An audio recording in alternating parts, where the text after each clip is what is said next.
নমস্কার সবাইকে। আমি চলে এসেছি কাজিরাঙ্গা ন্যাশনাল পার্কে। আমরা এখন যাচ্ছি জিপ সাফারি করতে। আর ওই দূরে আসছে দুটো বড় বড় হাতি, যারা সাফারি করিয়ে ফিরছে। কিছু দূর যেতেই দেখতে পেলাম একটি হরিণ কচুরিপানা খাচ্ছে। ও না, একটি তো নয়। তারপরে চারিদিকে তাকিয়ে দেখি প্রচুর হরিণ, বক সব চারিদিকে কচুরিপানা খেতে ব্যস্ত আছে। তাদের সাথে কিছু বাদরও মিলিত হয়েছে। চারিদিকটা সবুজ, কোনো ঘেরা নেই। এত ভালো লাগছে দেখতে, যেন একটা মুক্ত বাতাস আমি অনুভব করতে পারছি, নিজের মধ্যে ঢুকিয়ে নিতে পারছি। কিছু দূর যেতেই দেখলাম আকাশ আর জল যেন একসাথে মিলিত হয়ে নীলাভ একটা জায়গা তৈরি করেছে।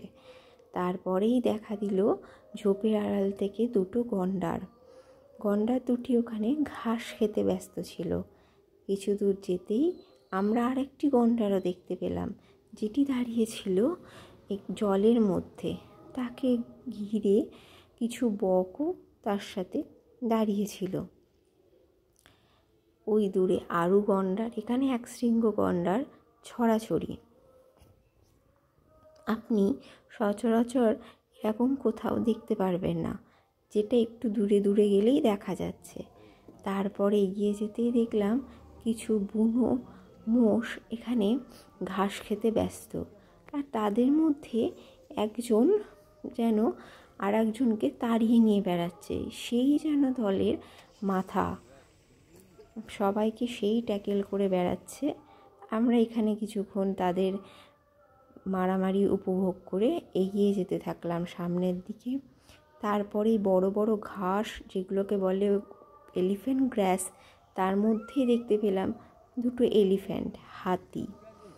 তারপর একটু এগিয়ে যেতেই আর জলাশয়ে দেখতে পেলাম হরিণ জল খেতে ব্যস্ত, তার তৃষ্ণা মেটাচ্ছে। ফিরে আসতেই খুব কাছ থেকে দেখতে পেলাম একটি গন্ডার সবুজ ঘাসগুলো উপভোগ করছে তার খিদে মেটানোর জন্য।